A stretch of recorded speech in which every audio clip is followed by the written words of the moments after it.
Pues con la novedad de que el gobierno de Costa Rica, el presidente Carlos Alvarado, tuvo que decir que no hay negociación con el Fondo Monetario Internacional después de las protestas que se dieron cuando se anunció esta intención de buscar recursos en este organismo que está compuesto por 189 países y Costa Rica es uno de los miembros. Y justamente queremos hablar de este tema con invitado a quien ya vieron, porque más temprano entrevistamos a Kristalina Georgieva, la directora gerente del Fondo Monetario Internacional, para decirle, Costa Rica es un ejemplo de países donde los ciudadanos simplemente no quieren tener nada que ver con el fondo. Ese es el sentimiento, pero vamos a hablar de economía y del desafío que enfrenta Costa Rica. Y por ello es que yo le agradezco a nuestro invitado, y aquí ya lo vieron ustedes, a Luis Mesáyez. Él es economista, socio consultor de Ecoanálisis y nos acompaña desde San José para darnos su perspectiva. Muchas gracias, Luis, ¿cómo estás? ¿Qué tal? Mucho gusto, todo muy bien, por dicha. Gracias por tenerme aquí para comentar sobre nuestro país, que está pasando momentos bien convulsos. Exactamente, pues no hay negociación, dice el presidente Carlos Alvarado. ¿Qué me dice usted? A ver, yo creo que primero hay que entender que Costa Rica ya desde hace un tiempo para acá viene con un proceso o con problemas fiscales y problemas en su economía. El 2018 fue un año también donde pasamos justo apenitas se logró pasar una reforma que le abrió otra vez las puertas a Costa Rica al financiamiento para un déficit que ya desde hace rato viene elevado, desde la crisis del 2008 viene con déficit alto. La deuda pública que llegó a ser 25% del PIB ya el año pasado sobrepasó el 60%. El crecimiento económico que venía muy bien de 3, 4% ha venido bajando. En 2018, 2019, 2% apenas venía creciendo. Y se nos viene la pandemia del COVID-19. Entonces nos agarró muy mal parados. No estábamos bien preparados, con unas finanzas públicas muy endebles y crecimiento económico bajo. Se desploma la economía. Este año se estima, el Banco Central estima que la economía va a caer 5%. Nosotros en Ecoanálisis creemos que va a ser más cercano al 7%. La deuda pública se está proyectando que para el año entrante, al paso que va a llegar al 80% del PIB, o sea, con un déficit que es incontrolable. Obviamente la actividad económica se ha caído, la recaudación de impuestos del gobierno se ha caído, y entonces llegamos en estos momentos con una situación todavía mucho más comprometida. El presidente Alvarado propone que hay que ir al Fondo Monetario para poder hacer los ajustes necesarios a las finanzas públicas y a la economía, del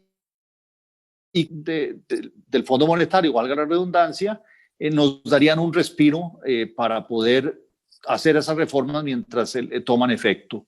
El problema es que presenta una propuesta de reforma que es muy desbalanceada, donde el 80% de las propuestas son más impuestos y una pequeña parte es menos gasto.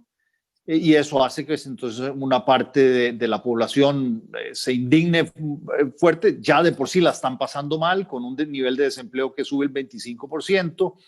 Entonces la gente se tira a las calles a decir no más impuestos. Claro, el problema de estas protestas es que cuando sale alguien a la calle a protestar y ya se le empiezan a unir otros movimientos, y hoy en día, o sea, ya después se convirtió no solamente en un movimiento en contra de la propuesta del fondo, sino un movimiento en contra de la situación general, que es bastante mala, y hace que entonces ya se le unan diferentes sectores que dicen, bueno, yo también protesto por esto, protesto por el otro, protesto porque quiero que la actividad económica se recupere. Bueno, ahí se juntan todos, ¿verdad? Y eso pone entre la espada y la pared del presidente. Claro, la pregunta doble. Primero, ¿cuál va a ser ese costo? ¿Costa Rica va a poder ir a los mercados y a qué costo entonces, si es que no se puede negociar con el Fondo Monetario Internacional? ¿Y qué debió hacer el gobierno de Carlos Alvarado en términos de sacrificio adicional, además de pedirle a los ciudadanos que sacrifiquen? A ver, hay una, o sea, si el gobierno no tiene el sello del fondo, digámoslo así, que es el sello de tener un acuerdo en el cual significa que el fondo ha estudiado las medidas que piensa tomar el gobierno de Costa Rica y le da el sello de decir, ok, esos son medidas que van a asegurar la sostenibilidad de la deuda en el mediano plazo.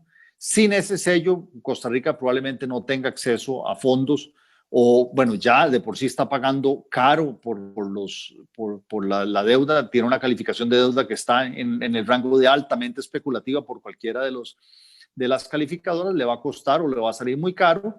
Y ya tenemos ese problema de la bola de nieve de los intereses, donde los intereses cada vez son más altos, hace que el déficit crezca, eso hace que requeramos más endeudamiento, nos cobran todavía más caro los intereses y ahí vamos con ese círculo vicioso muy, muy complicado. A mí me parece que el presidente Alvarado presentó esa propuesta muy desbalanceada, donde debería haberse enfocado, primero, si es el lado de los ingresos, enfocarse más en la recaudación de impuestos que hoy no se recaudan. O sea, la recaudación en Costa Rica recae sobre un sector formal relativamente pequeño, y el sector informal no está pagando. Además, hay muchas exenciones y además hay sectores que al final evaden y eluden los impuestos, no pagan lo que deberían pagar y ahí hay un espacio enorme. El exministro de Hacienda, Rodrigo Chávez, ha dicho, bueno, hay diferentes estudios, entre 6 y 8% del PIB. Sabemos que ahí no se va a poder recoger todo, pero que se recojan ahí por lo menos dos puntos del PIB ya ayudaría muchísimo a bajar la presión sin tener que, digamos, decir que son nuevos impuestos. Y luego está la parte del lado del gasto, donde decíamos un 20% de las propuestas de don Carlos Alvarado son de gastos, pero de ese 20% casi todos son ya propuestas que estaban en pie antes de que se planteara la propuesta del fondo, porque es una reforma al empleo público y una regla fiscal que ya está implementada y que de todas maneras obliga al gobierno a cumplirla. Entonces, ahí no hay nada nuevo y a mí me parece que sí hay espacio para una reforma del Estado. O sea, el problema de Costa Rica es que a partir del 2008, 2009, donde teníamos unas finanzas públicas balanceadas, el gasto se ha disparado, creció de un 15 a un 23% del PIB, de lo cual la mayoría es salarios, remuneraciones o transferencias que van a otras instituciones públicas descentralizadas que no son parte del gobierno central, pero que reciben fondos del gobierno central y gastan la mayoría en salarios también. Entonces, el tema de empleo público es fundamental, pero también eliminar duplicidades, eliminar instituciones que están haciendo lo mismo, instituciones que han perdido el sentido de ser también y que podrían ser eliminadas o fusionadas con otras. Pues lo que algunos economistas en otras latitudes dicen, tiempos extraordinarios no se están atacando con medidas extraordinarias y eso implicaría hacer sacrificios, no nada más pedírselos a la población, es lo que entendería yo. Es parte del resumen de estas ideas que me está compartiendo Luis. Ahora, Luis, Costa Rica entonces está en camino a convertirse en uno de estos países que tenemos que preocuparnos por este nivel de deuda. Como sabemos, hay quienes piensan que una crisis de deuda es inevitable en el futuro, que ahora el nombre del juego es mantener liquidez, pero llegará la insolvencia para muchos y si la pandemia se extiende, pues vamos a hablar de este tema más tiempo. Hay organismos multilaterales como el FMI que piden condonación de deuda o esperar a que la situación mejore para países del África. Pero Costa Rica es un país emergente de ingreso medio, va a ser como dicen, el poster child del tipo de preocupación que nos vamos a tener que ocupar en unos meses. Yo creo que la pandemia nos ha golpeado a todos los países del mundo, unos más, unos menos, pero a todos nos ha golpeado. Entonces sí hay, bueno, y la respuesta lógica en tiempos de crisis, cuando uno piensa que es temporal, es que pues entonces vamos a nos endeudamos hoy y cuando ya estemos bien, va de pagar. El problema agregado de Costa Rica es, por un lado, como decía yo, que estábamos mal parados porque apenas estaban tomando efecto las reformas que se aprobaron en el 2018, 2019, pero además porque no hemos hecho la tarea de reestructurar el Estado, de hacerlo eficiente y con eso que el sector productivo tenga condiciones para poder crecer de buena manera. O sea, Costa Rica, que venía acostumbrada a crecer 3,5, 4%, apenas está creciendo el 2%. Y la capacidad de poder producir para pagar esa deuda no la tenemos. Entonces, además, o sea, no es solamente un problema de flujo de caja, digámoslo así, en el corto plazo, sino que se convierte en un problema de solvencia ya en el mediano largo plazo. Y Costa Rica sí podría convertirse. O sea, si no hacemos los cambios ya, hay que aprovechar estos tiempos extraordinarios para tomar las medidas extraordinarias para evitar caer en eso.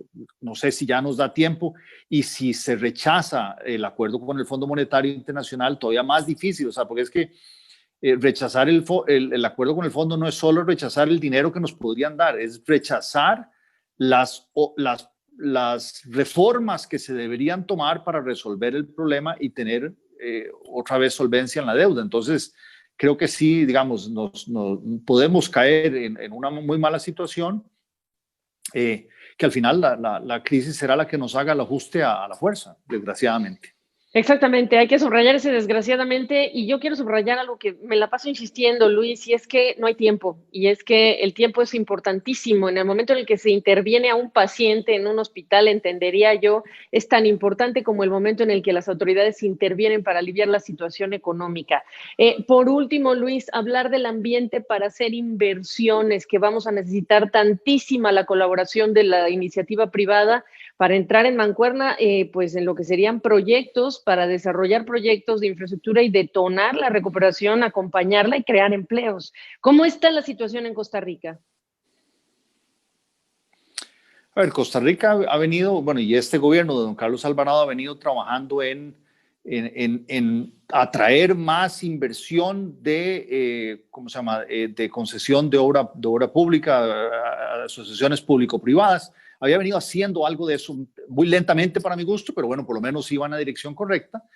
El problema es que otra vez, o sea, con un ambiente macroeconómico incierto, de posible crisis, cierres de calle que hemos visto ahora, disturbios, obviamente eso espanta a cualquier inversionista, ¿verdad? Pero Costa Rica yo creo que está bien posicionada, no solamente para la atracción de APPs, porque tenemos muchísimas necesidades de infraestructura, sino también para la atracción de inversión extranjera directa para nichos de mercado que están creciendo bien hoy. Digamos, el tema de salud, Costa Rica se ha posicionado como un clúster a nivel mundial. Farmacéutico. Y entonces ahí tenemos una ventaja. El tema de servicios creo que también nos da cierta ventaja de lo que ya habíamos desarrollado y tenemos el potencial para hacerlo. O sea, Costa Rica, si logra enfocar sus baterías a estos sectores de servicios y de farmacéuticos y dispositivos médicos, podríamos estar creciendo muchísimo más y tenemos la oportunidad de ser muy atractivos para inversión extranjera directa,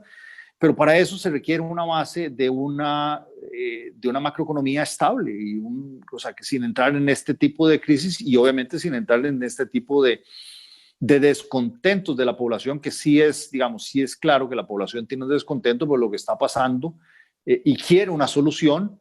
Y ahí es donde el gobierno de Carlos Alvarado me parece a mí que no ha sido suficientemente contundente de tomar las medidas que se requieren para resolver los problemas que hay. Bueno, pues Costa Rica y las autoridades de Costa Rica no son las únicas que enfrentan este desafío de ser contundentes, de ahora sí que absorber el costo político que tiene tomar medidas muy, muy severas, si quieren ustedes, pero es que no hemos hecho la tarea en América Latina y el Caribe, y esto que está diciendo Luis es muy importante. De este tema hemos hablado por años. Juan Carlos Hidalgo, el costarricense, por ejemplo, que ahora ya no está en el Instituto Cato, pero ha sido un tema reiterado, decir, señores, hay que hacer esa tarea, ese déficit, y llegó la pandemia y ahora sí nos agarra a muchos países con estos severos problemas que solamente parecen como bombas de tiempo. Luis, ojalá se evite. Preguntarte ya para cerrar, ¿regresará Carlos Alvarado a tocar la puerta del FMI pese a lo que dice la calle en su mensaje? A ver, yo creo que sí, o sea, yo creo que sí, es como una última rama que tenemos como país.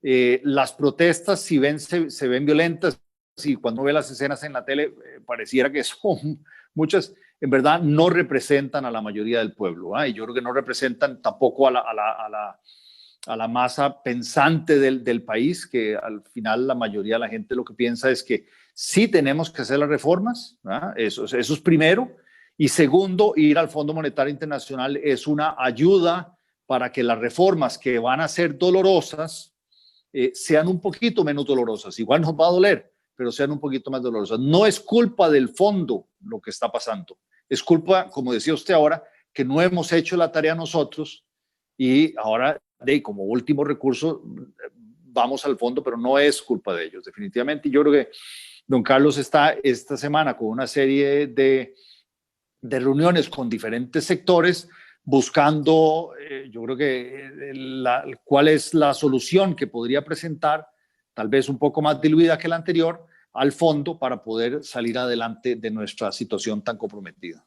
Claro, y hay quienes defienden, en el momento que te escuchan decir eso, bueno, pues Luis, te van a decir que tú amas el fondo, que eres, ya sabes, ¿no? Exacto, y lo que hay que hacerle ver a la gente, muy importante, quieren buscar responsables en primero, uno, que no queremos hacer el sacrificio, pero también que no sabemos pedir cuentas a nuestros gobernantes, que tienen que ayudarnos a que se hagan estos sacrificios para no terminar en el Fondo Monetario Internacional, de la cual son 189 países miembros y nosotros entramos no a la fuerza, entramos justamente porque se creó este sistema.